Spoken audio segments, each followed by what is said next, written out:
Hi hello ನಮಸ್ಕಾರ ವೀಕ್ಷಕರೇ, welcome to spotlight. ಪಯಣ ರೀಲಿಂದ ರಿಯಲ್ಗೆ. ನಾನು ನಿಮ್ಮ ಹರಿಣಿ ನಟರಾಜ್. ಸ್ಪಾಟ್ಲೈಟ್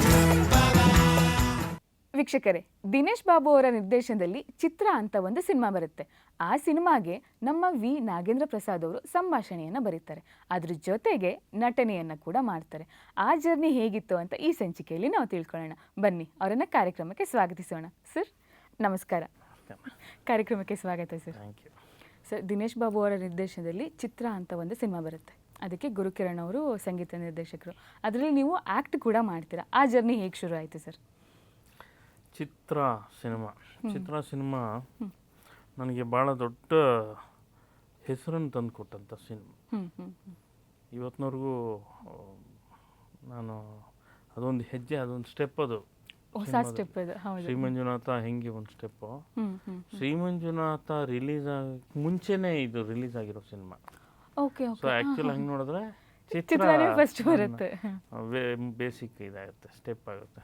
ಏನಂದ್ರೆ ಶ್ರೀ ಮಂಜುನಾಥ ಮಾಡುವಾಗ ಹೈದರಾಬಾದ್ ಹೆಚ್ಚು ಓಡಾಟ, ರಾಘವೇಂದ್ರ ಅವರಿದ್ರು, ಚಿರಂಜೀವಿ ಅವರಿದ್ರು, ಏನೋ ಓಡಾಟ ಇತ್ತಲ್ಲ. ಮತ್ತೆ ಆಗಷ್ಟೇ ಶುರುವಾಗಿತ್ತು ರಾಮೋಜಿ ಫಿಲ್ಮ್ ಸಿಟಿ. 1 ವರ್ಷ 2 ವರ್ಷ ಏನಾಗಿತ್ತು ಅಷ್ಟೇ. ಸೊ ಕನ್ನಡ ಸೀರಿಯಲ್ಸ್ ನಡೀತಿತ್ತು ಅಲ್ಲಿ, ಮತ್ತೆ ಸಿನಿಮಾಗಳು, ಹಿಂದಿ ಸಿನಿಮಾ ಎಲ್ಲ ಅಲ್ಲಿ. ತುಂಬ ದೊಡ್ಡ ಸ್ಟುಡಿಯೋ. ಇವತ್ತಿಗೂ ಇಂಡಿಯಾದಲ್ಲೇ, ಏಷ್ಯಾದಲ್ಲೇ ಅಂತ ದೊಡ್ಡ ಸ್ಟುಡಿಯೋ ಇಲ್ಲ. ರಾಮೋಜಿರಾವ್ ಅವ್ರ ಜೊತೆ ಕೂಡ ಪರಿಚಯ ಏರ್ಪಡ್ತು ಇವ್ರ ಮೂಲಕನೇ. ಭಾಳ ದೊಡ್ಡ ವ್ಯಕ್ತಿ ಅವರು. ಚಿತ್ರ ಅಂತ ಒಂದು ಸಿನಿಮಾ, ಚಿತ್ರಂ ಅಂತ ಮಲಯಾಳಂ ಸಿನಿಮಾನ ಚಿತ್ರ ಅಂತ ಸಿನಿಮಾ ಮಾಡ್ತಾರೆ. ಚಿತ್ರಂ ಅಂತಲೇ ತೆಲುಗಲ್ಲಿ ಮಾಡ್ತಾರೆ. ಅದನ್ನೇ ಕನ್ನಡದಲ್ಲಿ ಮಾಡೋದು ಅಂತ ಒಂದು ಚರ್ಚೆ ಬಂದು ಮಾಡೋಣ ಅಂತ ನಾನು ಚರ್ಚೆ. ರಾಮೋಜಿರಾವ್ ಅವರು, ಜಯಶ್ರೀದೇವಿ ಅಮ್ಮ ಅವರು, ಭಾರವಿ ಅವರು, ನಾವೆಲ್ಲ ಕೂತಿದ್ದಾಗ ಮಾಡಬೇಕು ಅಂತ ಡಿಸೈಡ್ ಮಾಡಿ, ಎಲ್ಲ ಅಮ್ಮ ಅವ್ರಿಗೆ ಎಲ್ಲ ಆಲ್ರೆಡಿ ದೊಡ್ಡ ದೊಡ್ಡ ಸಿನಿಮಾ ಮಾಡಿರೋದು. ಅಮೃತ ವರ್ಷಿಣಿ ಸಿನಿಮಾ, ನಮ್ಮೂರು ಮಂದಾರ ಅಂತ ಸಿನಿಮಾಗಳು. ಸರಿ, ಯಾರು ಡೈರೆಕ್ಟ್ರ್ ಮಾಡೋದು ಅಂದರೆ ಅವ್ರಿಗೆ ಅಮೃತ ವರ್ಷಿಣಿ ಡೈರೆಕ್ಟ್ರು ದಿನೇಶ್ ಬಾಬು ಮಾಡಿದ್ರೆ ಹೆಂಗೆ ಅಂತ. ದಿನೇಶ್ ಬಾಬು ಅಲ್ಲಿವರೆಗೆ ರೀಮೇಕ್ ಸಿನಿಮಾ ಮಾಡಿಲ್ಲ. ಇದೇ ಫಸ್ಟು. ನನಗೂ ರೀಮೇಕ್ ಸಿನಿಮಾ ಗೊತ್ತಿಲ್ಲ. ಸರಿ, ಸಿನಿಮಾ ಡೈಲಾಗ್ ಬರೆಯೋದು ಅಂತ ಆಯಿತು. ತೆಲುಗು ನನಗೆ ಚೆನ್ನಾಗಿ ಬರುತ್ತೆ. ಆಯಿತು, ಡಿಸ್ಕಷನ್ ಆಯಿತು. ಆಮೇಲೆ ಬಂದ್ವಿ ಬೆಂಗಳೂರಿಗೆ. ಡಿಸ್ಕಷನ್ನಲ್ಲಿ ದಿನೇಶ್ ಬಾಬು ಅಂತ ಫಿಕ್ಸ್ ಆಯಿತು. ಮ್ಯೂಸಿಕ್ ಡೈರೆಕ್ಟರ್ ಯಾರು ಮಾಡೋದು? ಆಗ ಗುರುಕಿರಣ್ ಅವರು ಉಪೇಂದ್ರ ಸಿನಿಮಾ ಮಾಡಿದರು. ಮತ್ತು ಉಪೇಂದ್ರ ಆಗಿತ್ತು. ಹೆಚ್ಚು ಸಿನಿಮಾಗಳಿರಲಿಲ್ಲ, ಯಾಕೆಂದರೆ ಅವ್ರ ಸ್ಟೈಲ್ ಆಫ್ ಮ್ಯೂಸಿಕ್ ಬೇರೆ. ಹಂಗಾಗಿ ಹೆಚ್ಚು ಸಿನಿಮಾಗಳಿರಲಿಲ್ಲ ಅವ್ರಿಗೆ. ಒಂದು ಸಿನಿಮಾ ಪ್ರೇಮಿ ನಂಬರ್ 1 ಅಂತ ಒಂದು ಸಿನಿಮಾ ಇತ್ತು ಅವ್ರಿಗೆ ಅಷ್ಟೇ. ಅವರು ಸಿಗ್ತಾ ಇರಲಿಲ್ಲ, ಬೆಂಗಳೂರಲ್ಲಿ ಇರಲಿಲ್ಲ. ಆಮೇಲೆ ನಾನು ಗುರುಕಿರಣ್ ಮಾಡಬೇಕು ಅಂತ ನಾನು. ಯಾಕೆ ಅಂತ ಇವರು, ಇಲ್ಲ ಫ್ರೆಶ್ ಆಗಿರುತ್ತೆ, ಇದು ಯುವ ಜೋಡಿ ಮಾಡೋಂಥ ಸಿನಿಮಾ. ಆ ಹಾಡುಗಳು ಕೂಡ ಬೇರೆ ಥರ ಇರುತ್ತೆ, ಸಿನಿಮಾ ಮ್ಯೂಸಿಕ್ ಬೇರೆ ಥರ ಇರುತ್ತೆ. ಗುರುಕಿರಣ್ ಮಾಡೋದು. ಆಮೇಲೆ ಏನು ಮಾಡಿದ್ರು, ಆಯಿತು, ಎಲ್ಲಿ ಗುರುಕಿರಣ್ ಹಿಡಿಯೋದು? ನನಗೆ ಶಿವಧ್ವಜ್ ಪರಿಚಯ, ಯಾವುದು ಗಾಜಿನ ಮನೆಯಿಂದ. ಶಿವಧ್ವಜ್ಗೆ ಫೋನ್ ಮಾಡಿ ನಾನು ಗುರುಕಿರಣ್ ಅವ್ರ ನಂಬರ್ ತಗೊಂಡು, ಹೆಂಗಾದ್ರು ಗುರುಕಿರಣ್ಣ ಕರೆಸಿ ಅಂತ ಶಿವಧ್ವಜ್ಗೆ ಹೇಳಿ, ಶಿವಧ್ವಜ್ ಗುರುಕಿರಣ್ ಹಿಡಿದು, ಮಂಗಳೂರಲ್ಲೆಲ್ಲೋ ಇದ್ರವರು ಹಿಡಿದು, ಒಂದು ಪಿಕ್ಚರ್ ಇದೆ, ನೀವು ಬರಲೇಬೇಕು ಅಂತೇಳಿ ಅವ್ರನ್ನ ಕರೆಸಿದ್ರು ಬೆಂಗಳೂರಿಗೆ.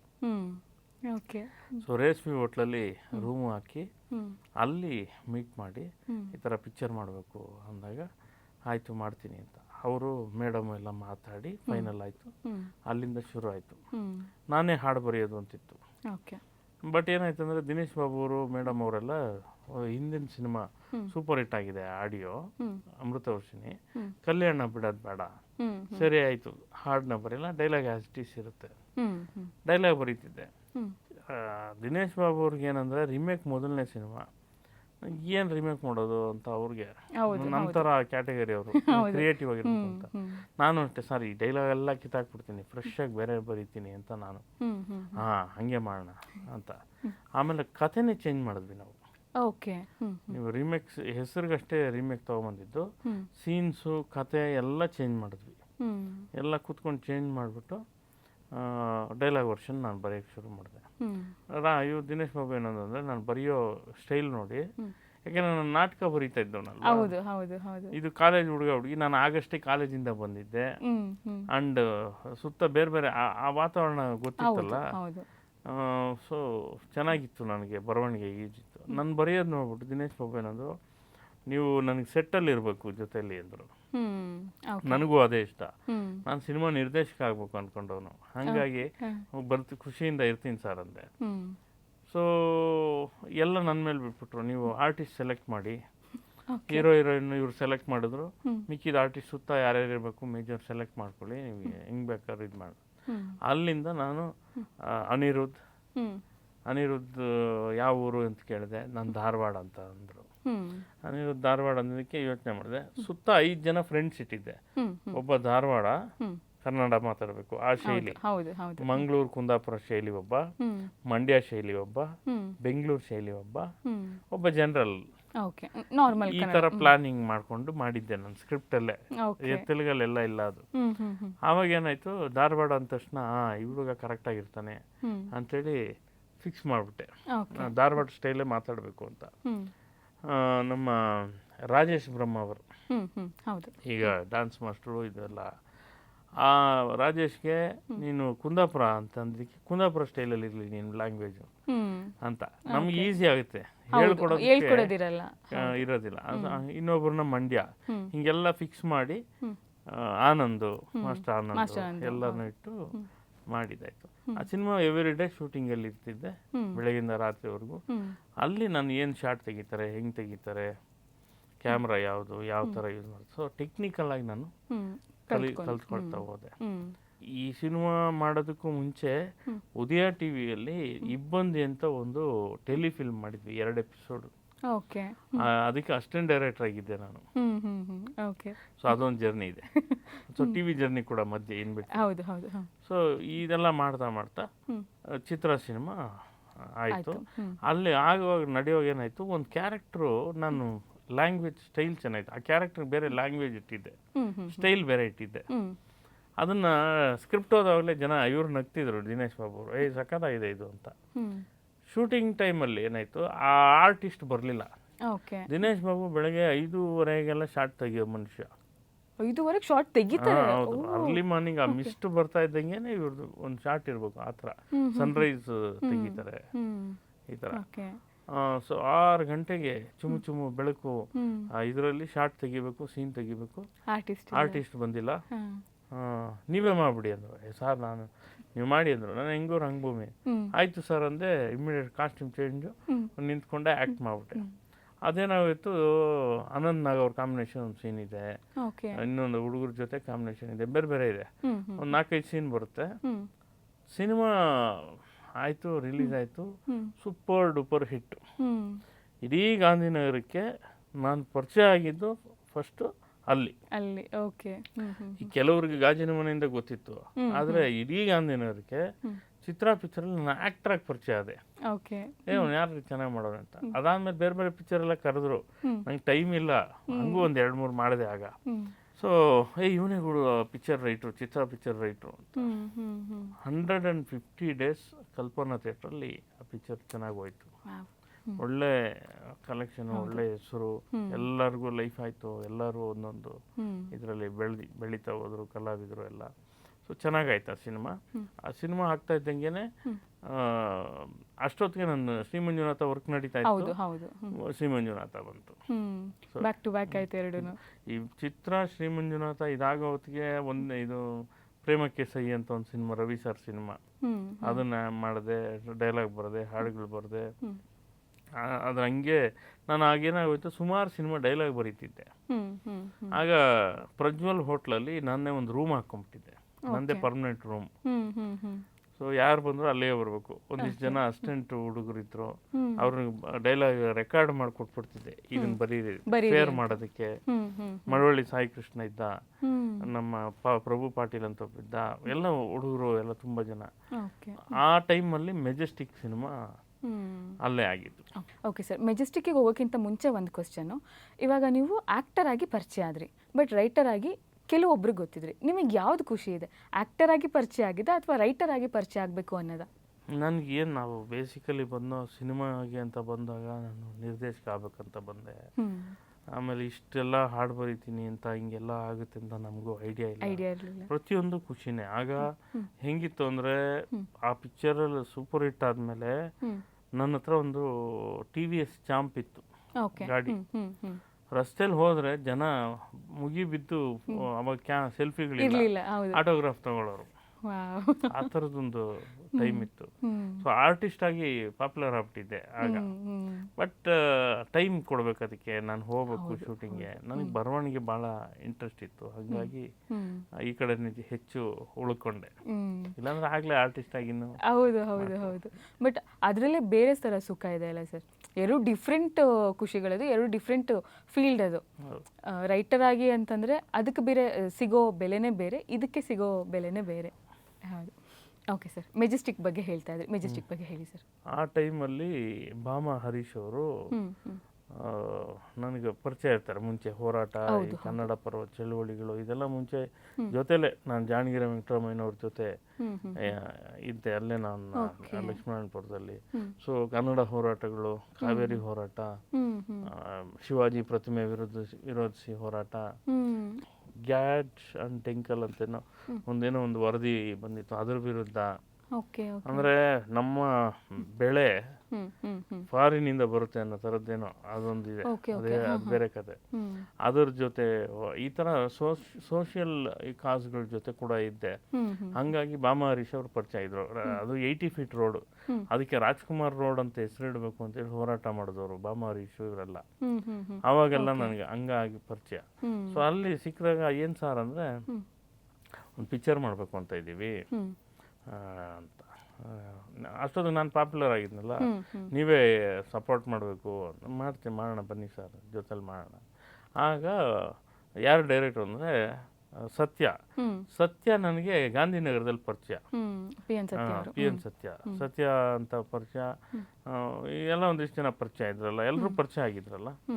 ಸೊ ಅಲ್ಲಿ ಸಿನಿಮಾ ಅಂತ ಶುರು ಮಾಡಿದ್ವಿ. ಆ ಸಿನಿಮಾ ಹೀರೋ ದೇವರಾಜ್ ಅವರು. ಆಯ್ತಾ, ಒಂದು ತಂಗಿ ಸೆಂಟಿಮೆಂಟ್ ಕತೆ. ಸೊ ಅದೆಲ್ಲ ಒಂದಷ್ಟು ಡಿಸ್ಕಷನ್ ಆಯಿತು. 2 ತಿಂಗಳು ಡಿಸ್ಕಷನ್ ಆಯಿತು. ಅಲ್ಲಿ MG ರಾಮಮೂರ್ತಿ ಅವರು ಪರಿಚಯ ಆದರು. ಅವರು ಒನ್ ಆಫ್ ದ ಪ್ರೊಡ್ಯೂಸರ್ ಅದಕ್ಕೆ ಅಂತ. ರಮೇಶ್ ಅಂತ ಒಬ್ರು ಬಂದರು. ಎಲ್ಲ ಜೈಕುಮಾರ್ ಅಂತ ಒಬ್ಬರು, ಎಲ್ಲ ಸ್ನೇಹಿತರು ಎಲ್ಲ ಸೇರಿಕೊಂಡು ದಿನ ಅಲ್ಲಿ ಸೇರ್ಕೋತಿದ್ರು. ನಾನು ಅವ್ರ ಜೊತೆ ಇರ್ತಿದ್ದೆ, ಅದೇ ಪಕ್ಕದಲ್ಲೇ ರೂಮು. ಸೊ ಕತೆ ಆಯಿತು, ಎಲ್ಲ ಒಂದು ಡಿಸ್ಕಷನ್ ಆಯಿತು, ಹಿಂಗೆ ಮಾಡ್ದಂಗೆ ಮಾಡೋದಂತ. ಆಮೇಲೆ ಒಂದು ಪಾಯಿಂಟಲ್ಲಿ ಬೇರೆ ಬೇರೆ ಕಾರಣಕ್ಕೆ ಅದನ್ನು ಡ್ರಾಪ್ ಮಾಡಿಬಿಟ್ರೆ, ಇಲ್ಲ ಕತೆ ಮಾಡೋದು ಬೇರೆ ಏನಾರು ಮಾಡೋಣ ಅಂತ. ಆಗ ಸತ್ಯ ಕತೆ ಹೇಳಿದ್ರು, ಸರ್ ಒಂದು ಕತೆ ಹೇಳ್ತೀನಿ, ಇದು ಮಾಡೋಣ ಹೊಸಬ್ರನ್ನ ಏನಾರು ಇಟ್ಕೊಂಡು ಅಂತ ಒಂದು ಕತೆ ಹೇಳಿದ್ರು. ಅದೇ ಮೆಜೆಸ್ಟಿಕ್. ಕತೆ ಚೆನ್ನಾಗಿದೆ, ಒಂಥರ ಕಮರ್ಷಿಯಲ್ ಇದಿದೆ, ಆಯಿತು ಅಂತೇಳಿ. ಮತ್ತು ಯಾರು ಮಾಡೋದು ಅದು ಫಸ್ಟು ಸ್ಕ್ರಿಪ್ಟ್ ಫೈನಲ್ ಮಾಡೋಣ ಅಂತೇಳಿ ಕೂತ್ಕೊಂಡು ನಾನು ಕೆ ಮಹದೇಶು, ಸತ್ಯ. ಮಹದೇಶ್ ಶೂಟಿಂಗ್ ಹೋಗೋರು, ಆಗಾಗ ಬರೋರು. ಸತ್ಯ ಒಬ್ರು ಕುತ್ಕೊಂಡು ಬರ್ಕೊಳ್ಳೋರು, ನಾನು ಪಕ್ಕದ ಬಂದು ಕುತ್ಕೊಂಡು ನಾನು ಡಿಸ್ಕಸ್ ಮಾಡ್ತಿದ್ದೆ. ಒಂದು ತಯಾರು ಮಾಡಿದ್ವಿ ಮೆಜೆಸ್ಟಿಕ್ ಅಂತ ಸ್ಕ್ರಿಪ್ಟ್ನ. ಈ ಸ್ಕ್ರಿಪ್ಟ್ ಅಂದರೆ ಅವರು ಕತೆ ಅವ್ರದ್ದೇ, ಸ್ಕ್ರೀನ್ ಪ್ಲೇ ಎಲ್ಲ ಅವ್ರದ್ದೇ. ನಾನೊಂದಷ್ಟು ಸೀನ್ಸ್ ಹೇಳೋದು, ಕ್ಯಾರೆಕ್ಟರ್ ಮಾಡೋದು, ಇನ್ಪುಟ್ಸು ಇದೆಲ್ಲ ರೆಡಿ ಆಯಿತು. ಮೆಜೆಸ್ಟಿಕ್ ಸೀನ್ ಮಾಡಿದೆ. ಇದನ್ನು ಆ್ಯಕ್ಟ್ ಮಾಡಬೇಕು ಅಂತೇಳಿ ಆಗ ಸ್ಪರ್ಶ ರಿಲೀಸ್ ಆಗಿತ್ತು, ಹುಚ್ಚ ರಿಲೀಸ್ ಆಗಿತ್ತು. ಸೊ ಸುದೀಪ್ ಮಾಡಿದ್ರೆ ಚೆನ್ನಾಗಿರುತ್ತೆ ಅಂತೇಳಿ ಸುದೀಪ್ನ ಹೋಗಿ ಭೇಟಿ ಮಾಡಿ, ಸುದೀಪ್ ಇಲ್ಲ ತುಂಬ ಕಮರ್ಷಿಯಲ್ ಇದಿದೆ ಅಂದರೆ ಅದರಲ್ಲಿ ಆ್ಯಕ್ಷನ್ ಇದೆಲ್ಲ ಜಾಸ್ತಿ ಇದೆ, ನಾನು ಈಗಷ್ಟೇ ಹುಚ್ಚ ಮಾಡಿದ್ದೀನಿ, ನಿಧಾನವಾಗಿ ಮಾಡೋಣ ಅಂತ ಏನೋ ಹೇಳಿದ್ರು ಅಂತ. ಸರಿ ವಾಪಸ್ ಬಂದರು, ಇಲ್ಲ ನಾವು ಸಿನಿಮಾ ಮಾಡಲೇಬೇಕಲ್ಲ ಈಗ ಅಂದಾಗ, ಅಣಜಿ ನಾಗರಾಜು ನಮ್ಮ ಹುಡುಗ ಒಬ್ಬವನೇ, ತೂಗುದಿ ಶ್ರೀನಿವಾಸ್ ಅವ್ರ ಮಗ, ನಮ್ಮ ಯೂನಿಟಲ್ಲೆಲ್ಲ ಕೆಲಸ ಮಾಡ್ತಾನೆ. ನಮ್ಮ ಎಸ್ ನಾರಾಯಣ ಅವ್ರದ್ದು ಒಂದು ಸಿನಿಮಾದಲ್ಲಿ ಒಂದು ಕ್ಯಾರೆಕ್ಟರ್ ಮಾಡ್ತಾ ಇದ್ದಾನೆ, ಅವನು ನೋಡೋಣ ಅಂತ. ಸರಿ ಅಂತ ಸೊಳ್ಳೆ ಮನೆ ಅಂತೀವಿ ನಾವು, ಈ ಓಲ್ಡ್ ಏರ್ಪೋರ್ಟ್ ಹತ್ರ ಒಂದು ಶೂಟಿಂಗ್ ಮನೆ.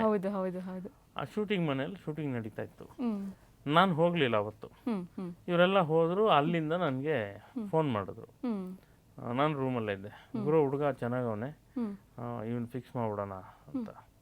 ಆಯಿತು, ನನಗೆ ಗೊತ್ತಿಲ್ಲ, ನೋಡಿಲ್ಲ. ಹ್ಮ್ ಹ್ಮ್ ಈಗ ಮಧ್ಯಾಹ್ನ ಟಿ ವಿಲಿ ದೂರದರ್ಶನಲ್ಲಿ ಒಂದು ಸೀರಿಯಲ್ ಬರುತ್ತೆ, ಆ ಸೀರಿಯಲಲ್ಲಿ ಆ್ಯಕ್ಟ್ ಮಾಡೋನೆ ನೋಡಿ ಅಂತ, ಓಕೆ. 10 ಜನನೋ ಏನೋ ಟೈಟ್ಲು. ಹ್ಮ್ ಆಗ ಮಧ್ಯಾಹ್ನ ಟಿ ವಿಲಿ ನೋಡಿದೆ. ಹ್ಮ್ ಚೆನ್ನಾಗಿದ್ದಾನೆ ಹ್ಮ್ ಚೆನ್ನಾಗಿದ್ದಾನೆ ಗುರು, ಫಿಕ್ಸ್ ಮಾಡೋಣ, ನಾಳೆ ಬಂದ್ಬಿಡ್ತಾನೆ, ರೂಮ್ ಹತ್ರ ಬರೋಕ್ಕೆ ಹೇಳಿದ್ವಿ. ನೆಕ್ಸ್ಟ್ ಡೇ ದರ್ಶನ್ ರೂಮ್ ಹತ್ರ ಬಂದ. ನಾನು ಹ್ಮ್ ನಾನು ಒಬ್ಬನೇ ಇದ್ದೆ, ನಾನು ಅಲ್ಲೇ ಇರ್ತಿದ್ದೆ, ರಾತ್ರಿ ಆಗಲೂ ಅಲ್ಲೇ, ನಾನು ಮನೆಗೆ ಹೋಗ್ತಿರ್ಲಿಲ್ಲ. ಓಕೆ. ಸೊ ಹಾಗಾಗಿ ರೂಮಲ್ಲಿದ್ದೆ. ದರ್ಶನ್ ಬಂದು ಕೂತ್ಕೊಳ್ಳಪ್ಪ ಅಂತೇಳಿ ಕೂತು, ಆಮೇಲೆ ಅಲ್ಲಿಂದ ತುಂಗದೀಪ್ ಶ್ರೀನಿವಾಸ್ ಅವ್ರ ಮಗ, ನಾವೆಲ್ಲ ಅವ್ರಿಗೆ ಎಂಥ ಫ್ಯಾನ್ಸ್, ಎಂಥ ಅದ್ಭುತ ಕಲಾವಿದ ಅಂತ. ಸೊ ಅಲ್ಲಿ ಚೆನ್ನಾಗಿ ಅಲ್ಲಿಂದ ಪರಿಚಯ ಚೆನ್ನಾಗಾಯಿತು. ಸಿನಿಮಾ ಹಿಂಗೆ ಮಾಡಬೇಕು, ಸೀನ್ ಹಿಂಗೆ ಮಾಡಿದ್ದೀವಿ, ಹಿಂಗೆ ಮಾಡ್ಬೇಕು, ಹಂಗೆ ಮಾಡ್ಬೇಕು. ಸರ್ ನಾನು ಏನು ಮಾಡೋಕ್ಕೂ ರೆಡಿ ಸರ್, ಯಾವ ಥರ. ಹಿ ವಾಸ್ ವೆರಿ ಮಚ್ ಇದು ಎಂತೂಸಿಯಾಸಮ್, ತುಂಬ ಆಸಕ್ತಿ, ಹುಮ್ಮಸ್ಸು ಎಲ್ಲ ಇತ್ತು ದರ್ಶನ್ಗೆ. ಸೊ ಆ ಸಿನಿಮಾ ಅಲ್ಲಿಂದ ಸ್ಟಾರ್ಟ್ ಆಯಿತು. ಓಕೆ. ಮಜಾ ಗೊತ್ತಾ, ಆ ಸಿನಿಮಾದಲ್ಲಿ ಒಂದು ಸೀನ್ ಆ್ಯಕ್ಟ್ ಮಾಡಿದೆ, ಓಕೆ. ಮಾಡಲೇಬೇಕು ಅಂತೇಳಿ ರಾಜನಗರಲ್ಲಿ. ಸತ್ಯ ನೀವು ಮಾಡಲೇಬೇಕು ಸರ್. ನಾನು ಅಷ್ಟೊತ್ತಿಗೆ ಸ್ವಲ್ಪ ಫೇಮಸ್ ಆಗಿದೆ, ಚಿತ್ರ ಫೇಮಸ್ ಆಗಿದೆ. ಆಯಿತು ಅಂತ ಹೋಗಿ ಸೀನ್ ಆ್ಯಕ್ಟು ಮಾಡಿದೆ. ಎಲ್ಲ ಆದಮೇಲೆ ಫೈನಲ್ ಎಡಿಟಿಂಗಲ್ಲಿ ತೆಗೆದ್ಬಿಟ್ರು. ನಾನು ಸಿನಿಮಾ ಅಗತ್ಯ ಇಲ್ಲ, ಅದು ಸುಮ್ಮನೆ ಮಧ್ಯೆ ಒಂದು ಡಿವಿಯೇಷನ್ ಬರುತ್ತೆ, ಬೇಡ ಅನ್ನೋ ಒಂದು ಹ್ಯೂಮರ್ ಕಾಮಿಡಿ ಇತ್ತು ಅದರಲ್ಲಿ. ಆಮೇಲೆ ಅದನ್ನು ತೆಗೆದಾಗ ಲೆಂತ್ ಜಾಸ್ತಿ ಆಯಿತು ಅಂತ ತೆಗೆದಾಕಿದ್ರೆ ಅಷ್ಟೇ. ಬಟ್ ಸಿನಿಮಾ ಆಯಿತು. ಅಲ್ಲಿಂದ ಬೇರೆ ಬೇರೆ ಬೇರೆ ಬೇರೆ ಕರಿಯ ಧ್ರುವ, ನೀನಂದರೆ ಇಷ್ಟ, ನಿನಗೋಸ್ಕರ, ಏನೇನೋ ಒಂದಷ್ಟು ಸಿನಿಮಾಗಳು. ಬಟ್ ಮೆಜೆಸ್ಟಿಕ್ಕಲ್ಲಿ ಎಲ್ಲ ಹಾಡುಗಳನ್ನು ನೀವೇ ಬರೆದಿದ್ದೀರಾ? ಅದು ಹೆಂಗೆ ಅಂದರೆ, ಆ ಪಿಕ್ಚರ್ ಮ್ಯೂಸಿಕ್ ಮಾಡಿ ಅಂತ ಬಾಮರೀಶು, ರಾಮೂರ್ತಿ ಅವರೆಲ್ಲ ಓಕೆ ನನಗೆ. ಯಾಕೆ ಅಂದರೆ ಸ್ಕ್ರಿಪ್ಟಲ್ಲಿ ಮಾತಾಡ್ತಾ ಇದ್ವಲ್ಲ, ಸ್ಕ್ರಿಪ್ಟಲ್ಲಿ ಆಗ್ತಿತ್ತು. ನಾನೇನು ಮಾಡ್ತಿದ್ದೆ, ಸಾಂಗ್ ಸಿಚುವೇಶನ್ ಇದು, ಹಿಂಗೆ ಮಾಡೋಣ ಹಿಂಗೆ ಮಾಡೋಣ ಹಿಂಗೆ ಮಾಡೋಣ ಅಂತ ಹೇಳ್ತಿದ್ದೆ. ಅದಕ್ಕೆ ಹಾಡ್ತಿದ್ದೆ ನಾನು ಸುಮ್ಮನೆ, ನನಗೇನೋ ತೋಚಿದ್ದು. ಇಲ್ಲಿ ಒಂದು ಹಾರ್ಟ್ ಬೀಟಲ್ಲಿ ಗೀತಾಂಜಲಿಲಿ ಬರುತ್ತಲ್ಲ, ಆ ಥರ ಮುದ್ದು ಮನಸ್ಸೆ ಪೆದ್ದು ಮನಸ್ಸೆ ಬುದ್ಧಿ ಇಲ್ಲದ ಮನಸ್ಸೆ, ಹೀಗೆ ನನ್ನದೇ ಕಂಪೋಸಿಷನಲ್ಲಿ ಏನೋ ಹಾಡ್ತಿದ್ದೆ. ಸಾರಿ ಸೂಪರ್ ಆಗಿದೆ, ನೀವೇ ಮ್ಯೂಸಿಕ್ ಡೈರೆಕ್ಟ್ರು ಅಂತ. ನನಗೆ ಅವಾಗ ಏನಾಗಿತ್ತು ಅಂದರೆ, ಶ್ರೀ ಮಂಜುನಾಥ ಮಾಡಿದ್ದೆ, ಸಿಕ್ಕಾಪಟ್ಟೆ ಸಿನಿಮಾ ಡೈಲಾಗ್ ಬರೀತಾ ಇದ್ದೆ. ನನಗೆ ಈ ಮ್ಯೂಸಿಕ್ ಅನ್ನೋದು ಒಂದು ಜವಾಬ್ದಾರಿ ಹೊತ್ಕೊಂಡ್ರೆ ಅದು ದೊಡ್ಡ ಜವಾಬ್ದಾರಿ. ಹೌದು ಹೌದು ಹೌದು. ಆಮೇಲೆ ನನಗೆ ಇಲ್ಲ, ನಾನು ಮ್ಯೂಸಿಕ್ ಮಾಡಲ್ಲ, ಬೇಡ ನನಗೆ ಎಲ್ಲ. ಆಮೇಲೆ ನಾನು ಮ್ಯೂಸಿಕ್ಗೆ ನಾನು ಹೊಸಬ, ಹೌದು ಹೌದು ಆಯ್ತಾ. ಸಿನಿಮಾಗೆ ನಾನೇನು ದೊಡ್ಡ ಹಳಬ ಏನಲ್ಲ, ಒಂದಿಷ್ಟು ಈಗ ಒಂಚೂರು ಪಾಪ್ಯುಲಾರಿಟಿ ಇದೆ. ಬಟ್ ನಾನು ಮ್ಯೂಸಿಕ್ ಮಾಡಿಬಿಟ್ರೆ ಜಂಪ್ ಆಗಿಬಿಡುತ್ತೆ. ಆ್ಯಂಡ್ ಎಲ್ಲ ಹೊಸಬ್ರು, ಪ್ರೊಡ್ಯೂಸರ್ ಹೊಸಬ್ರು, ಡೈರೆಕ್ಟರ್ ಹೊಸಬ್ರು. ಡೈರೆಕ್ಟರ್ ಒಂದು ಪಿಕ್ಚರ್ ಮಾಡಿದ್ರು, ಸುಂದರ ಪುರುಷ ಅಂತ, ಲೆಕ್ಕಕ್ಕೆ ಎಲ್ಲ ಹೀರೋ ಹೊಸಬ್ರು, ಚೆನ್ನಾಗಿರಲ್ಲ. ನಾನು ಹೊಸಬ ಆಗ್ಬಿಡ್ತೀನಿ. ಮ್ಯೂಸಿಕ್ಕು ಸಾಧು ಕೋಕಿಲ ಅವ್ರು ಮಾಡೋಣ, ಅವ್ರ ರೀ ರೆಕಾರ್ಡಿಂಗ್ ಸೂಪರ್, ಈ ಪಿಕ್ಚರ್ ರೀ ರೆಕಾರ್ಡಿಂಗ್ ಭಾಳ ಮುಖ್ಯ, ಅವ್ರಿಗೆ ಮಾಡೋಣ ಅಂತಂದ್ರೆ. ಆಮೇಲೆ ಅವರು ನಂಬರ್ 1 ಅಂತ ಒಂದು ಸಿನಿಮಾ ಮಾಡಿ ಸಾಧು ಕೋಕಿಲ ಅವರು ಮಾಡಿದ್ರು. ಅದಾದಮೇಲೆ ಆಮೇಲೆ ಅಣಜಿ ನಾಗರಾಜ್ ಅವ್ರನ್ನ, ಸಾಧು ಅವ್ರನ್ನ ಹಿಡಿದು ಕರ್ಕೊಂಬಂದಿದ್ದು. ಅಲ್ಲಿ ಎಲ್ಲ ಕೇಳ್ಬಿಟ್ಟು ನಾನು ಒಂದಷ್ಟು ಬರ್ಕೊಂಡಿದ್ದೆ, ಟ್ಯೂನ್ಸ್ ಇದೆಲ್ಲ ಆಗಿತ್ತಲ್ಲ, ಕೂತ್ಕೊಂಡು ಸಾಧು ಅವರು ಪಟ ಪಟ ಪಟ ಅಂತ ನಾನು ಅವ್ರು ಕೂತ್ಕೊಂಡು ಒಂದು 2 ದಿವಸದಲ್ಲಿ ಅಲ್ಲೇ ಬೇಸಿಕ್ ರೆಡಿ ಮಾಡಿದ್ವಿ. ಚೆನ್ನೈಗೆ ಹೋದ್ವಿ. ಚೆನ್ನೈಲಿ ಕೂತು ಒಂದು 4 ದಿವಸ 5 ದಿವಸ ಕೂತು ಎಲ್ಲ ಸಾಂಗ್ ಪ್ರೋಗ್ರಾಮಿಂಗ್ ಮಾಡಿಕೊಂಡು ಹಾಡಿಸ್ಕೊಂಡು ಅಲ್ಲಿಂದ ಬಂದ್ವಿ. ಒಂದು ಹಾಡು ಉನ್ನಿ ಕೃಷ್ಣನ್ ಹಾಡಬೇಕು ಅಂತಿತ್ತು, ಅದು ನಾನು ಹಾಡಿಸ್ಲಿಲ್ಲ, ಬಂದೆ. ಅದಾದಮೇಲೆ ಹಾಡಿಸ್ಲಾಯ್ತು. ಹಾಗೆ ಆ ಸಿನಿಮಾ ಆಗಿದ್ದು. ಸೊ ಆ ಹಾಡು ಆಗ್ತಿತ್ತಲ್ಲ, ವಾಯ್ಸ್ ಮಿಕ್ಸ್ ಎಲ್ಲ ಕೆಲವು ಇಲ್ಲೇ ಮಾಡಬೇಕಾಗಿತ್ತು. ನನಗೆ ರಾತ್ರಿ ಒಂದು ಹಾಡಿದೆ, ತಂಗಾಳಿ ಮೇಲೆ ಪ್ರೀತಿಯ ಓಲೆ ಅಂತ ಹಾಡಿದೆ ಆ ಪಿಕ್ಚರಲ್ಲಿ. ಅದನ್ನು ರೆಕಾರ್ಡ್ ಮಾಡಿಬಿಟ್ಟು ಅಶ್ವಿನಿ ಸ್ಟುಡಿಯೋಯಿಂದ ಮನೆಗೆ ಹೋಗ್ತಾ ಇದ್ದೆ. ನಾನು ಆವಾಗ ರೂಮ್ಗೆ ಹೋಗಲಿಲ್ಲ, ಮನೆಗೆ ಹೋಗೋಣ ಅಂತ ಮನೆಗೆ ಹೋಗ್ತಾ ಇದ್ದೆ. ಒಂದು ಆಕ್ಸಿಡೆಂಟ್ ಆಗ್ಬಿಟ್ಟು ಬ್ಯಾಕ್ ಬೋನ್ ಕ್ರಶ್ ಆಗಿ ಬಿದ್ದುಬಿಟ್ಟು ಏನೇನೋ ಆಯಿತು. ಆಮೇಲೆ ಅಡ್ಮಿಟ್ ಆಗಿ ಆ ಹಾಸ್ಪಿಟ್ಲಲ್ಲಿ ಇದ್ದಾಗಲೇ ಒಂದೇನೋ ಒಂದು ಹಾಡು ಬರ್ದಿದ್ದು, ಆ ಪಿಕ್ಚರ್ ಕೊನೆ ಹಾಡು ಬರ್ದಿದ್ದು. ಹಾಗೆ ಅದೊಂದು ಇವಾಗ ಕ್ಲಿಯರ್ ಆಗಿ ಅರ್ಥ ಆಯ್ತು ಸರ್, ನೀವೆಲ್ಲಿದ್ರು ಹಾಡು ಬರೀತೀರಾ, ಅಷ್ಟೇ, ಎಲ್ಲಿದ್ರು ಹಾಡು ಬರೀತೀರಾ.